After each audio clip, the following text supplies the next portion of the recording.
I should have listened to Earl.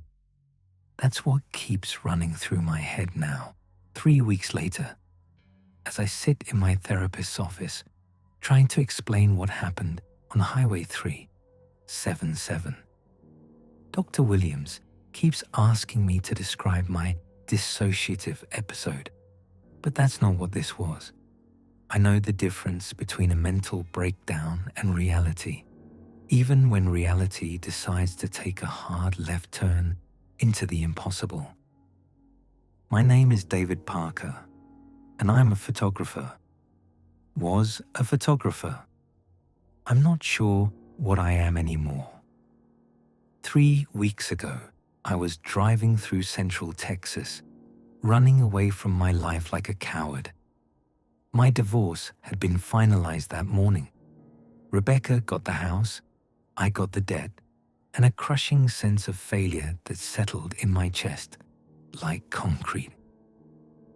I threw my camera equipment in the back of my old Ford pickup and just started driving west.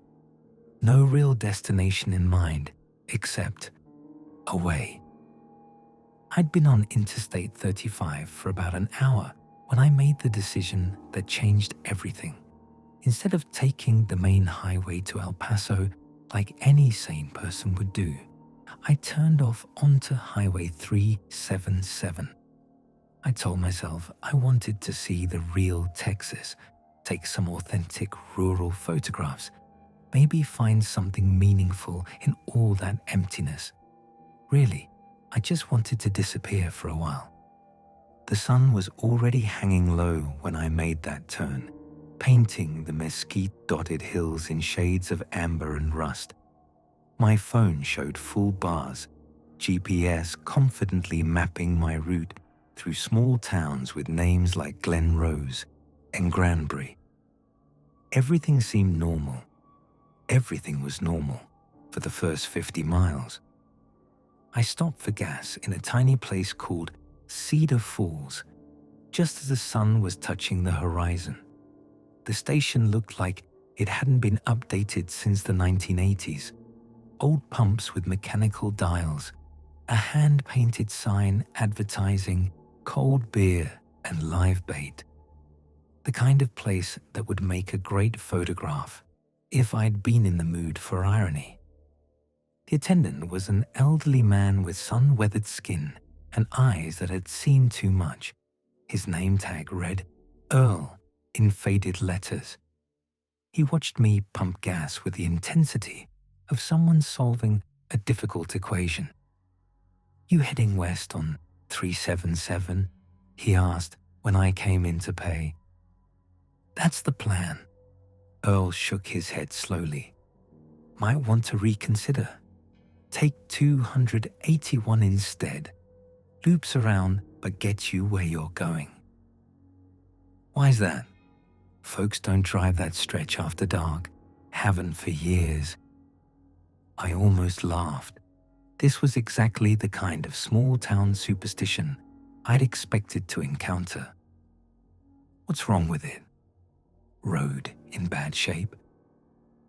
"Road's fine," Earl said, but his eyes had gone somewhere else. "It's everything else you gotta worry about." I thanked him for the advice and ignored it completely. Bought a bag of chips and a Coke, filled up my tank, and pulled back onto 377 just as the last light was fading from the sky. In my rearview mirror, I saw Earl standing in the doorway of his station, watching me drive into the darkness. The highway stretched ahead like a black ribbon, and within minutes, civilization disappeared completely. No other cars, no lights except my headlights cutting through the darkness, no signs of human habitation anywhere. The landscape had shifted too, becoming more rugged, filled with rolling hills and dense clusters of mesquite that looked like crouched figures in my peripheral vision. I turned on the radio for company and found mostly static.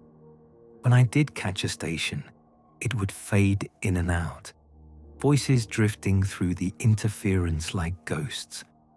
Once, I swear I heard someone whispering my name, but when I turned up the volume, there was only the hiss of empty airwaves. My phone died around 9 o'clock, even though it had been fully charged when I left Cedar Falls. The GPS screen went dark, leaving me with nothing but the broken white line of the highway and mile markers that seemed to be spaced incorrectly. Sometimes I'd see two in quick succession. Sometimes I'd drive for what felt like 10 miles without seeing one at all. That's when I started noticing the roadkill. At first, it was just a deer on the shoulder, which wasn't unusual. But then there was another one, and another, all fresh, all positioned in ways that seemed almost deliberate. A coyote sprawled across the yellow line like it had been placed there. An armadillo sitting upright on the shoulder, perfectly intact, but obviously dead. I slowed down, my photographer's eye trying to make sense of what I was seeing. The animals all looked like they just laid down and died. No visible injuries, no signs of impact. They were just finished. It was around 11:30 when I saw the woman. She was standing on the right side of the road, about 100 yards ahead, perfectly still, wearing what looked like a white dress that seemed to glow in my headlights. My first thought was that someone had broken down, maybe needed help. But as I got closer, something felt wrong about her posture, the way she stood so motionless. I slowed to a crawl as I approached, but when my headlights swept across the spot where she'd been standing, there was nothing there. Empty asphalt, empty darkness. My heart hammered against my ribs as I pulled over and rolled down the window, listening. The night was completely silent, except for the tick of my cooling engine. No wind, no insects, no sound at all. I checked my rearview mirror and nearly screamed. She was there, standing in the red glow of my taillights, watching me. The same white dress, the same impossible stillness. When I twisted around to look through the rear window, the road behind me was empty. I didn't look back again. I put the truck in drive and pressed the accelerator to the floor, watching the speedometer climb to 70, then 80. The engine roared in protest, but I didn't slow down until I saw lights ahead.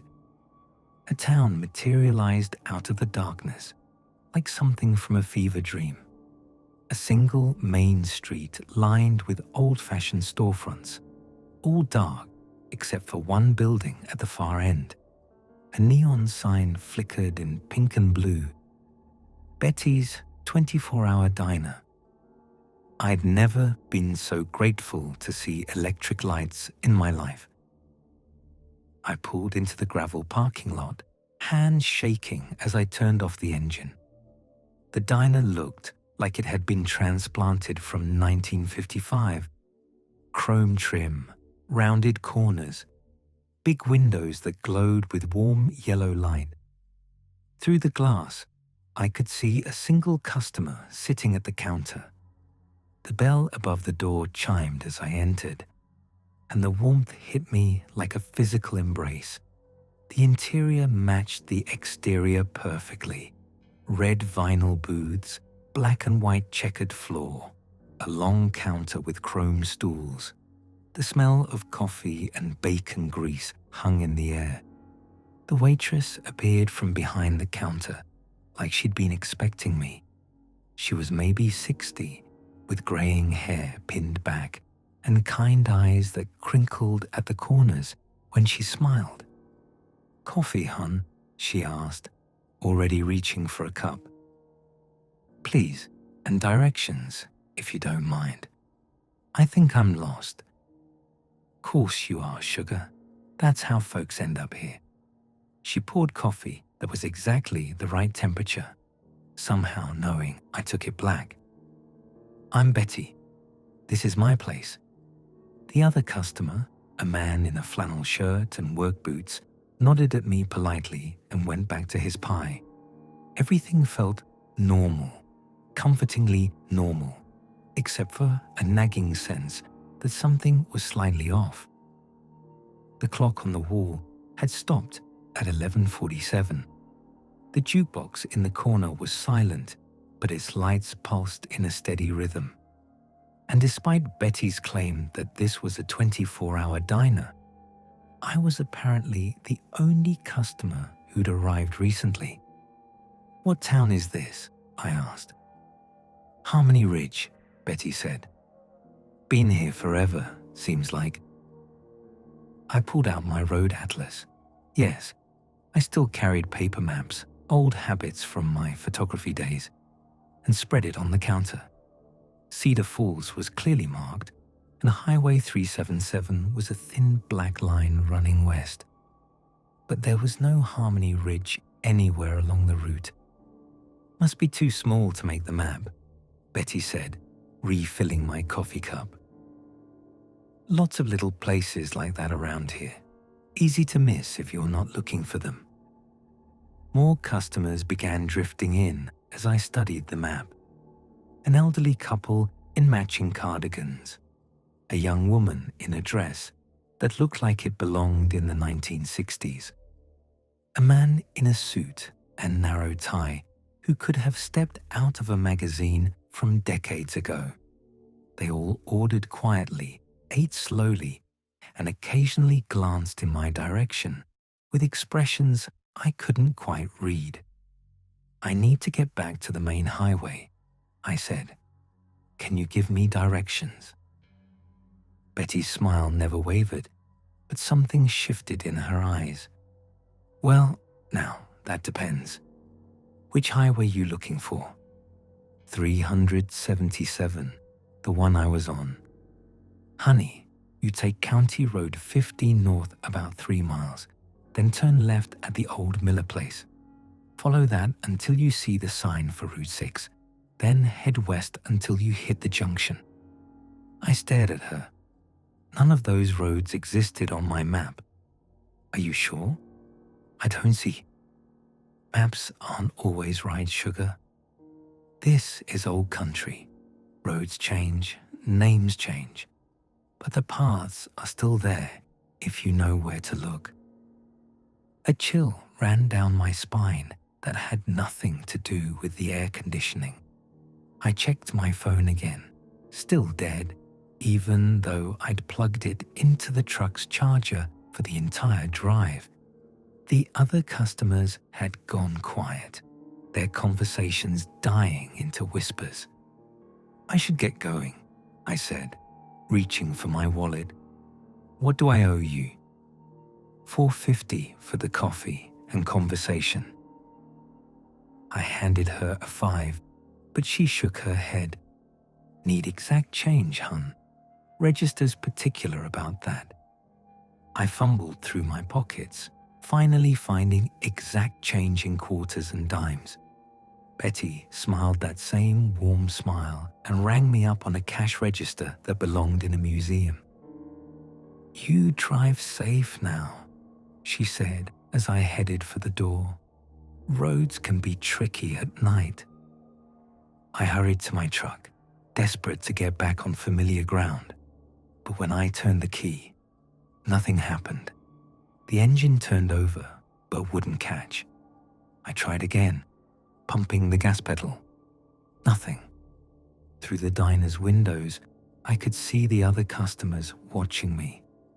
Betty appeared in the doorway, concern etched on her face. "Having trouble, sugar?" "Engine won't start."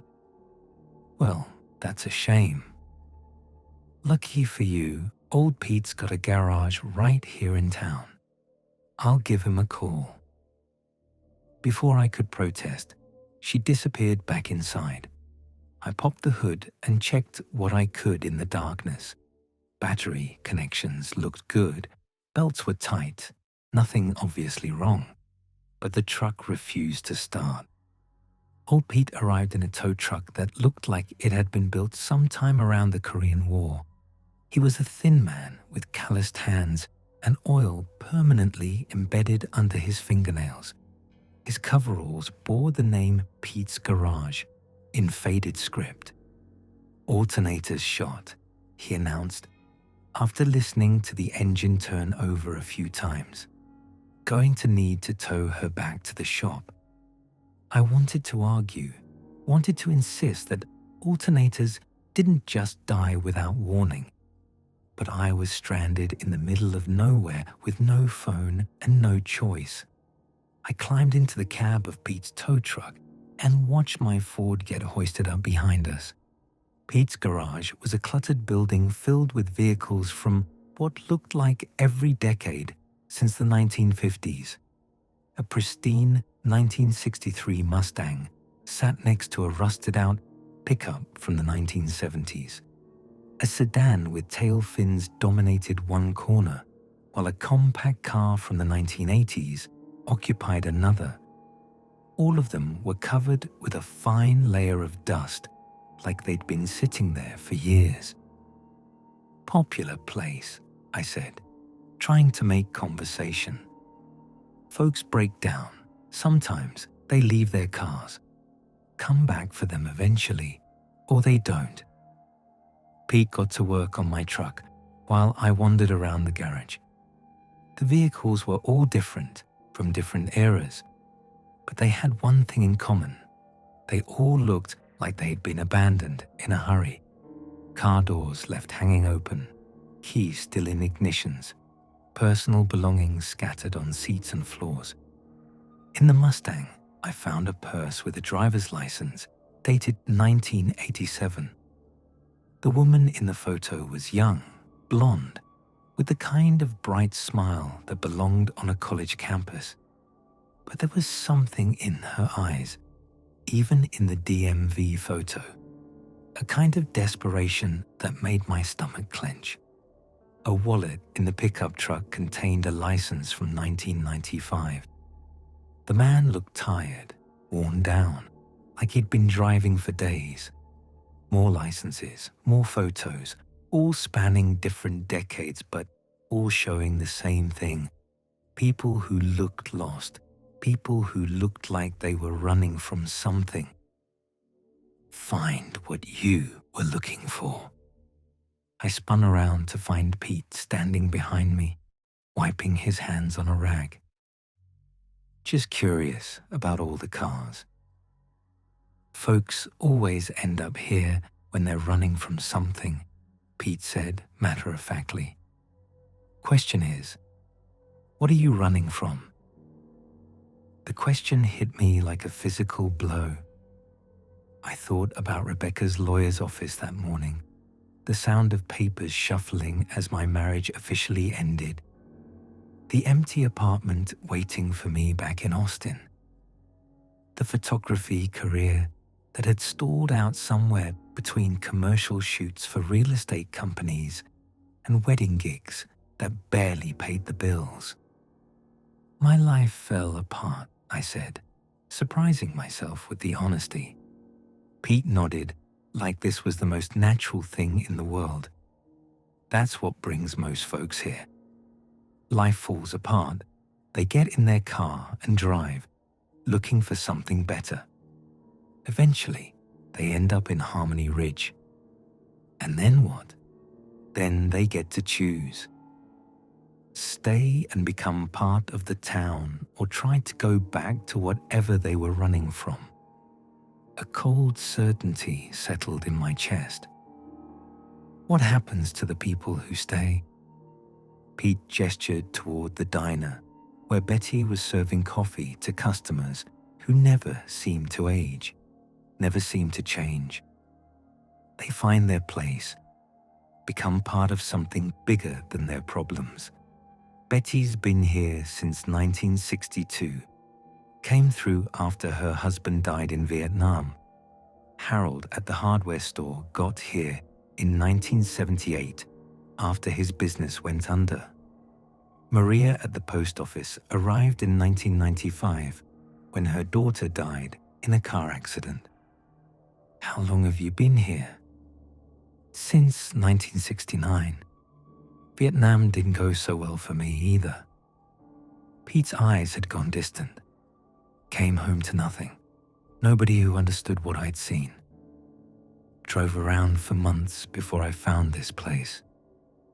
I looked around the garage again, seeing it with new eyes. All those abandoned cars, all those licenses from different decades, people who'd arrived in Harmony Ridge and never left. What about the people who choose to leave? Pete's expression darkened. Most don't. This place, it calls to people who need it, gives them what they're missing: community, purpose, belonging. Why would anyone give that up to go back to a world that didn't want them? But some do leave. Some try. The way he said it made my blood run cold. What do you mean, try? Pete walked over to my truck and raised the hood. Alternator's fine, he said, his tone casual. Problem was just a loose connection. She should start right up now. I stared at him. You said the alternator was shot. Did I? Must have been mistaken. He handed me my keys, and when I turned the ignition, the engine roared to life immediately. No stuttering, no hesitation. It sounded better than it had in months. I want to leave, I said. Pete studied me for a long moment. You sure about that? Out there, you're alone, divorced, broke, nobody who really needs you. Here, you could matter. Help people who end up lost like you were. Betty could use someone at the diner. Maybe take some pictures for the town newsletter. The offer was tempting in a way that scared me. The idea of belonging somewhere, of being needed, of never having to face the wreckage of my real life.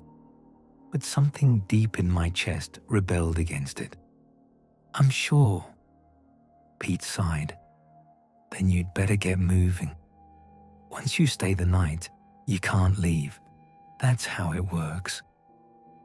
I drove out of Pete's garage with my hands shaking, but as I reached the edge of town, I realized I had no idea which direction to go.